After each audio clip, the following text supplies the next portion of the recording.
Hello दोस्तों, नमस्कार, good morning. सभी का स्वागत है आप सभी का अपने यूट्यूब चैनल परीक्षा की शिक्षा में। आशा करता हूँ आप सभी अच्छे होंगे, आपकी जो तैयारी है, वो भी जो है बढ़िया तरीके से चल रही है। तो जो बच्चे क्लास में फर्स्ट टाइम है, पहली बार है, नए हैं, देख लीजिए हमारे चैनल पे जो आपकी यूपी ट्रिपल पीटी एग्जाम 2023 की जो आपकी तैयारी है, रेगुलर बेसिस पे करवाई। तो जिसे भी तैयारी पूरी करनी है, कंप्लीट करनी है, चैनल को सब्सक्राइब करके हमारे साथ जुड़ जाइए। और उसके बगल में जो आपको बेल आइकन दिखेगा उसको प्रेस करके जो नोटिफिकेशन आएगा उसको ऑल कर, ठीक है। क्लास का जो समय है वो देख लीजिए, जीके जीएस की जो क्लासेस सुबह 10 बजे डेली आपको हमारे चैनल पर देखने को मिलती है इसी टाइम पर।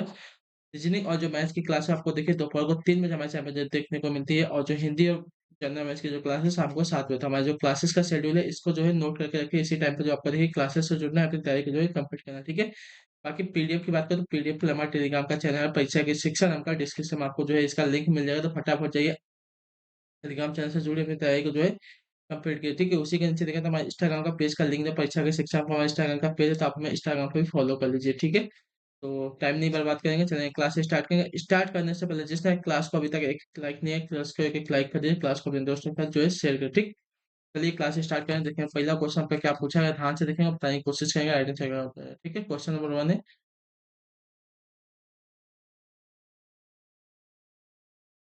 सभी को दिख रहा है, ध्यान से देख लीजिए, ठीक है।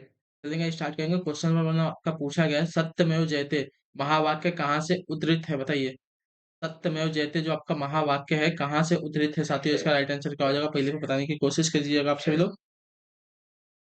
आपका राइट आंसर होगा मुंडको उपनिषद से, जो आपका दिया गया सी वाला विकल्प आपका राइट आंसर, ठीक है, क्लियर है। सत्यमेव जयते आपका जो है मुंडको उपनिषद से लिया गया है। इसी उपनिषद में यज्ञ की तुलना टूटी नाव से की गई है, याद रखिएगा, ठीक है।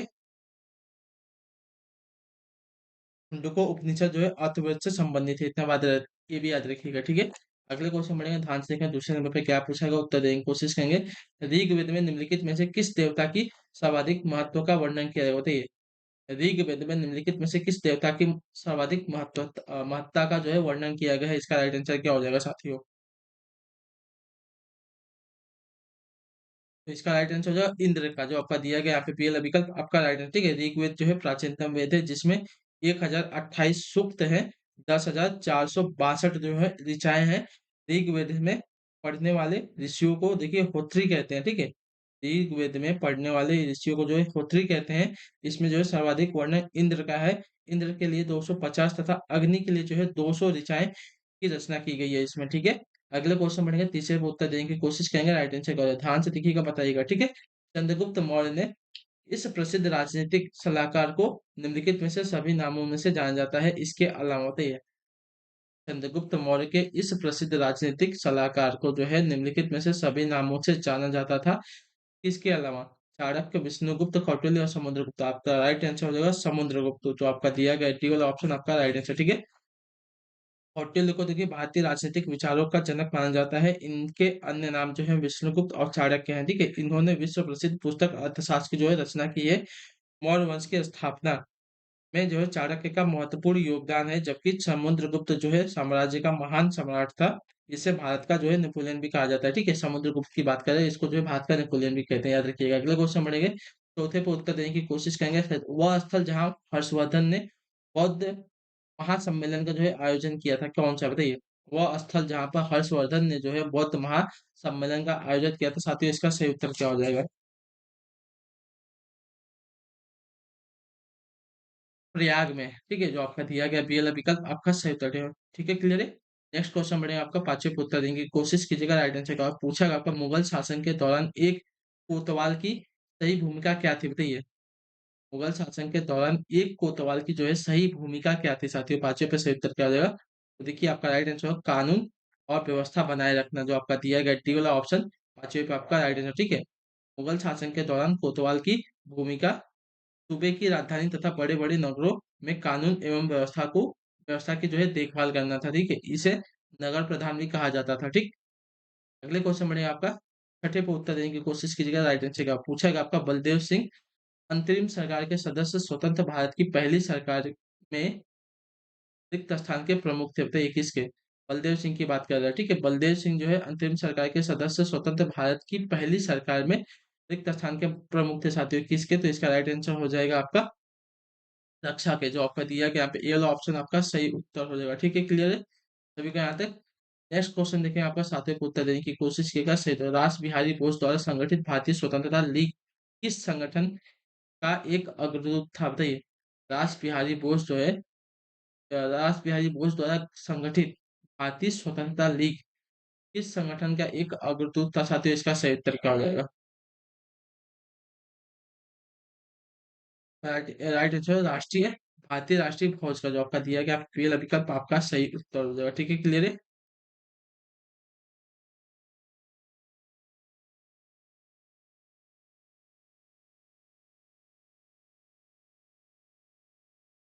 सभी को यहाँ तक क्लियर है। ठीक है, अगले क्वेश्चन बढ़ेंगे, आपका देखेंगे क्या पूछा गया है। 8वें नंबर पर उत्तर देने की कोशिश करेंगे। राइट आंसर क्या हो जाएगा। निम्नलिखित में से कौन अवध के कृषक आंदोलन का नेता था, बताइए। निम्नलिखित में से कौन जो है अवध के कृषक आंदोलन का नेता था साथियों। 8वें पे राइट आंसर क्या हो जाएगा, तो इसका राइट आंसर हो जाएगा आपका बाबा रामचंद्र, जो आपका दिया गया यहाँ पे ये वाला विकल्प आपका राइट आंसर। ठीक है, क्लियर सभी को।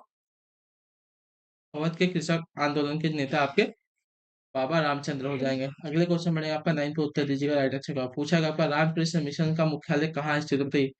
रामकृष्ण मिशन मिशन का जो मुख्यालय है साथियों कहाँ पर स्थित है। रामकृष्ण मिशन के मुख्यालय की अगर बात करेंगे साथियों, तो आपका जो है बेलूर मठ में स्थित है, जो आपका दिया गया यहाँ पे सी वाला ऑप्शन आपका राइट आंसर हो जाएगा। ठीक है, इसकी स्थापना जो है 1 मई 1897 ईस्वी को हुई थी। ठीक है, इस मिशन की जो स्थापना है स्वामी विवेकानंद ने की थी, ये बात याद रखिए, जो कि रामकृष्ण परमहंस के शिष्य थे। ठीक है, इस मठ की जो है विश्व में कुल 205 शाखाएं हैं, और इसका जो है मुख्यालय पश्चिम बंगाल के बेलूर मठ में स्थित है। ठीक है, क्लियर है। और यह जो संगठन है वेदांत की हिंदू विचारधारा में यकीन रखता है। अगले क्वेश्चन बढ़ेगा आपका। 10वें को उत्तर दीजिएगा। राइट आंसर क्या हो जाएगा। वर्ष 1904 में किसने क्रांतिकारियों की गोपनीय समिति के रूप में अभिनव भारत का जो है आयोजन किया था साथियों, इसका सही उत्तर क्या हो जाएगा, तो आपका यहाँ पे दिया गया है वीडी सावरकर, एक ही ऑप्शन है, तो आपका राइट आंसर होगा। ठीक है, वर्ष 1904 में जो है वीडी सावरकर ने क्रांतिकारियों की गोपनीय समिति के रूप में अभिनव भारत का जो है आयोजन किया था। ठीक, क्लियर है सभी को। अगला क्वेश्चन बढ़ेगा आपका। 11 नंबर पर उत्तर दीजिएगा। राइट आंसर क्या हो जाएगा। पूछा गया आपका निम्नलिखित में से पुनः पूर्ति योग्य संसाधन कौन से हैं? बताइए। निम्नलिखित में से पुनः पूर्ति योग्य संसाधन कौन से साथियों, 11 पर सही उत्तर क्या हो जाएगा, तो आपका राइट आंसर हो जाएगा आपका सौर एवं पवन ऊर्जा, जो आपका दिया गया यहाँ पे बी वाला विकल्प आपका सही उत्तर। ठीक है, क्लियर है सभी को यहाँ तक। पुनः पूर्ति योग्य संसाधन कौन से हो जाएंगे, सौर एवं पवन ऊर्जा, याद रखिएगा। अगले क्वेश्चन बढ़ेंगे, पाया पर उत्तर देंगे। राइट आंसर कौन सा कृत्रिम बंदरगाह है। ठीक है, निम्नलिखित में से कौन सा जो है कृत्रिम बंदरगाह है साथियों। कृत्रिम बंदरगाह जो है आपका चेन्नई हो जाएगा, जो आपका दिया गया ए वाला विकल्प आपका राइट आंसर। ठीक है, क्लियर साथियों। चेन्नई बंदरगाह जो है तमिलनाडु के तट पर स्थित कृत्रिम बंदरगाह है, याद रखिएगा। ठीक है, नेक्स्ट क्वेश्चन का बढ़ेंगे, ध्यान से देखें। 13 नंबर है, 13 नंबर है, उत्तर दीजिएगा। मरुद्वीप संबंधित है किससे, बताइए। मरुद्वीप जो है किससे संबंधित है साथियों, इसका सही उत्तर क्या होगा, तो आपका राइट आंसर रेगिस्तान से, जो आपका बी वाला विकल्प दिया गया है 13 पे आपका सही उत्तर होगा। ठीक है, नेक्स्ट क्वेश्चन बढ़ेगा आपका 14 पे, उत्तर दीजिएगा। राइट आंसर क्या होगा, ध्यान से देखते हैं। रेडियो तरंग के संचारण के लिए प्रयुक्त वायुमंडल का स्तर क्या होता है। रेडियो तरंग तरंग के संचारण के लिए, ठीक है, रेडियो तरंग के संचारण के लिए प्रयुक्त वायुमंडल का स्तर क्या होता है साथियों, इसका सही उत्तर क्या हो जाएगा। तो देखिए, रेडियो की तरंग जो है कहाँ पे आती है, आपके आयन मंडल में आती है, तो जो आपका दिया गया यहाँ पे सी वाला ऑप्शन आपका सही उत्तर। ठीक है, धरातल से धरातल से जो है मतलब धरती से जो है 60 से 640 किलोमीटर की ऊंचाई तक जो है विस्तृत वायुमंडल के भाग को जो है आयन मंडल कहते हैं। ठीक है, ऊंचाई के साथ इस मंडल में जो है तापमान की वृद्धि होती है। आयन मंडल में सबसे नीचे स्थित आपका डी लेयर होता है, जिससे विद्युतीय एवं चुंबकीय तरंगें परावर्तित होती रहती हैं। ठीक है, आयन मंडल के सबसे ऊपरी परत से सभी प्रकार के जो है रेडियो तरंगें परावर्तित होती है, याद रखिएगा। ठीक, अगले क्वेश्चन बढ़ेगा आपका। 15 पे उत्तर देंगे। किस देश में यूरेनियम का सर्वाधिक भंडार है, बताइए। किस देश में जो है यूरेनियम का सर्वाधिक भंडारण है साथियों, 15 पर सही उत्तर क्या हो जाएगा, कौन सा विकल्प राइट हो जाएगा। कनाडा, रूस, अमेरिका, ऑस्ट्रेलिया, तो आपका राइट आंसर हो जाएगा ऑस्ट्रेलिया, जो डी वाला विकल्प दिया गया है 15 पे आपका सही उत्तर। ठीक है, विश्व में यूरेनियम का सर्वाधिक भंडार जो है ऑस्ट्रेलिया में है, जबकि उत्पादन की दृष्टि से सबसे बड़ा स्थान जो है कजाकिस्तान, और दूसरे नंबर पर जो है कनाडा, तथा तीसरे नंबर पर जो आपका ऑस्ट्रेलिया आता है। ठीक है, लेकिन सर्वाधिक भंडार की बात करें तो ऑस्ट्रेलिया में। अगले क्वेश्चन बढ़ेंगे, 16 पे उत्तर देंगे, सही उत्तर क्या हो जाएगा। 1947 में भारत के प्रति व्यक्ति की वार्षिक आय कितनी थी, बताइए।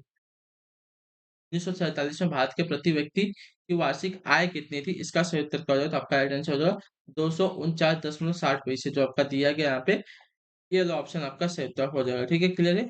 249.60 पैसे जो है 1947 में भारत की प्रति व्यक्ति वार्षिक आय थी। अगले क्वेश्चन बढ़ेंगे आपका 17 पे उत्तर देंगे राइट आंसर का। ध्यान से देखिएगा, बताइएगा किस भारतीय अर्थशास्त्री ब्रिटिश शासन के दौरान, ठीक है, कुछ कुछ भारतीय अर्थशास्त्री जो है ब्रिटिश शासन के दौरान भारत के राष्ट्रीय आय का मूल्यांकन करने का प्रयास करते थे। निम्नलिखित में से कौन अर्थशास्त्री नहीं थे? बताइए। कुछ भारतीय जो है अर्थशास्त्री थे, जो ब्रिटिश शासन के दौरान भारत की जो है राष्ट्रीय आय का मूल्यांकन करने का प्रयास करते थे। निम्नलिखित में से कौन आपका अर्थशास्त्री नहीं है? इसका सही उत्तर क्या हो जाएगा? तो आपका राइट आंसर हो जाएगा प्रशांत चंद्र महालनोबिस जो आपका दिया गया यहाँ पे, डी वाला ऑप्शन आपका सही उत्तर हो जाएगा। ठीक है, क्लियर है? बाकी जो है दादा भाई नौरोजी, वीके आर.वी. राव और आर.सी. देसाई, ये सभी क्या थे? आपके भारत के अर्थशास्त्री थे। लेकिन आपको जो प्रशांत चंद्र महालनोबिस दिए आपके भारत के एक वैज्ञानिक है, याद रखिएगा, ठीक है? सांख्यिक विधि याद रखिएगा, ठीक? अगले क्वेश्चन बढ़ेंगे आपका 18 का उत्तर देंगे राइट आंसर। कितनी प्रतिशत भारतीय जनसंख्या की आजीविका का प्राथमिक स्रोत जो है कृषि है? बताइए। कितनी प्रतिशत भारतीय जनसंख्या की आजीविका का जो प्राथमिक स्रोत है साथियों, कृषि है? इसका सही उत्तर क्या हो जाएगा? तो आपका राइट आंसर हो जाएगा 54%, जो आपका दिया गया यहाँ पे ए वाला ऑप्शन आपका सही है। ठीक है, वर्तमान में 54% भारतीय जनसंख्या की आजीविका का जो प्राथमिक स्रोत है आपका कृषि है, याद रखिएगा, ठीक? क्लियर है?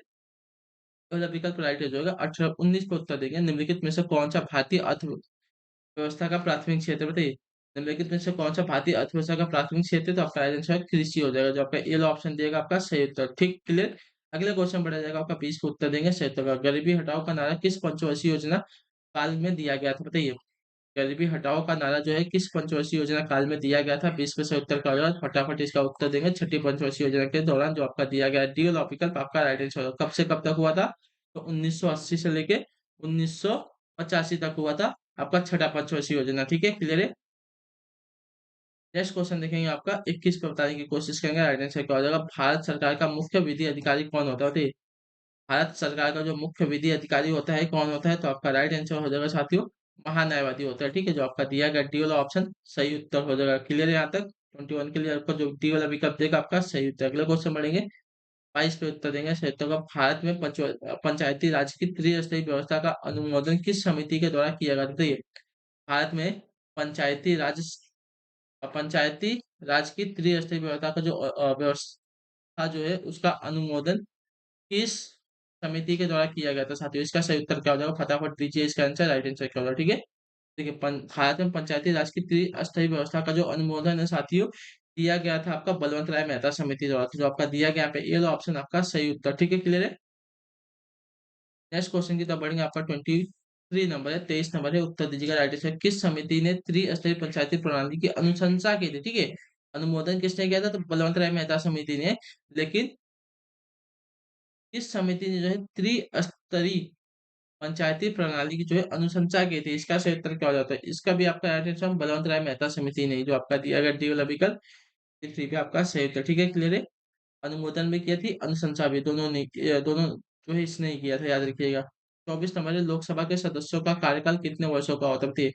लोकसभा के जो सदस्य हैं उनके कार्यकाल कितने वर्षों का होता है साथियों? इसका सही उत्तर क्या होता है? आपका राइट आंसर हो जाएगा 5 वर्षों का, जो आपका डी वाला ऑप्शन दिया गया है 24 पे आपका सही। अगले क्वेश्चन बढ़े 25 पे उत्तर देंगे राइट आंसर क्या हो जाएगा। भारत के राष्ट्रपति अपना त्यागपत्र किसको संबोधित करते थे? भारत के जो राष्ट्रपति हैं अपना त्यागपत्र जो है किसको संबोधित करते हैं? 25 पे से उत्तर क्या हो जाएगा? तो देखिए भारत के राष्ट्रपति जो अपना त्यागपत्र है संबोधित करते हैं साथियों आपके उपराष्ट्रपति को, जो आपका दिया गया यहाँ पे सी वाला ऑप्शन 25 पे आपका राइट आंसर। अगले क्वेश्चन बढ़ेगा 26 पे उत्तर दीजिएगा राइट आंसर क्या हो जाएगा? ध्यान से देखेंगे। एक कीट का रक्त शर्करा होता है, बताइए किसका? एक कीट का जो रक्त है मतलब जो खून है शर्करा यानी कि मीठा होता है, किसका? आपका राइट आंसर आपका हो जाएगा साथियों ट्रेहालोज का। ठीक है, ट्रेहालोज का जो आपका रक्त होता है साथियों शर्करा होता है, तो जो आपका दिया गया यहाँ पे सी वाला विकल्प 26 पे आपका राइट आंसर हो जाएगा। क्वेश्चन बढ़ेगा आपका 27 पे। ठीक है, 27 पे उत्तर देंगे सर। तो विज्ञान की कौन सी शाखा जो है ट्यूमर के बारे में बताती है? बताइए। विज्ञान की कौन सी शाखा जो है ट्यूमर के बारे में बताती है हमको? इसका सही उत्तर क्या हो तो आपका राइट आंसर हो जाएगा साथियों ऑन्कोलॉजी। ऑन्कोलॉजी जो है आपकी विज्ञान की शाखा है जो कि हमको ट्यूमर के बारे में बताती है। तो जो आपका दिया गया यहाँ पे सी वाला विकल्प आपका है ट्यूमर या तो कैंसर उपचार संबंधित आपका विज्ञान जो है आपका ऑन्कोलॉजी में होता है, ठीक है? ऑस्टियोलॉजी की बात करें तो ऑस्टियोलॉजी में आपका हड्डियों का अध्ययन और रोगों का जो है उपचार किया जाता है, ठीक है? एनाटॉमी में बात करें तो एनाटॉमी में देखिए इसमें जो है मानव शरीर की संरचना का अध्ययन किया जाता है और यूरोलॉजी की बात करें तो यूरोलॉजी में जो आपका पेशाब से संबंधित बीमारियों को जो है अध्ययन किया उपचार किया जाता है, ठीक है? नेक्स्ट क्वेश्चन आपका देखें 28 है। मिथाइल ऑरेंज संकेतक किस पीएच मान सीमा पर अपना रंग बदलते थे। मिथाइल ऑरेंज संकेतक जो है किस पीएच मान पर पीएच मान सीमा पर अपना जो है रंग बदल देता है। इसका सही उत्तर क्या हो जाएगा? तो आपका राइट आंसर क्या हो जाएगा साथियों? तो इसका सही उत्तर हो जाएगा 3.1 से 4.4 के बीच में जो आपका रहता है ए वाला विकल्प आपका राइट है, ठीक है? मिथाइल ऑरेंज संकेतक जो है 3.1 से 4.4 पीएच मान पर जो है अपना रंग बदल देता है, ठीक है? 3.1 से कम पीएच मान पर जो है मिथाइल ऑरेंज का जो रंग है लाल होता है और 4.4 से अधिक पीएच मान होने पर जो है मिथाइल ऑरेंज का जो रंग है साथियों पीला हो जाता है। नेक्स्ट क्वेश्चन बढ़ेगा आपका 29 नंबर उत्तर देगा संयुक्त कार्य निम्नलिखित में से किस यंत्र का जो है उपयोग अवशोषित या विकसित ऊष्मा को मापने के लिए किया जाता है? बताइए किस यंत्र का जो उपयोग अवशोषित या तो विकसित ऊष्मा को मापने के लिए किया जाता है? इसका सही उत्तर क्या होता है? आपका राइट आंसर कैलोरीमीटर का जो आपका दिया गया यहाँ पे सी वाला विकल्प आपका राइट आंसर, ठीक है? नेक्स्ट क्वेश्चन में से आखिरी क्वेश्चन ध्यान से देखो उत्तर देंगे राइट आंसर का पूछा गया आपका रिक्त स्थान गतिशील सयानता सयानता की ऐसा इकाई क्या होती है बताइए किस गतिशील सयानता की ऐसा इकाई क्या होती है बताइए।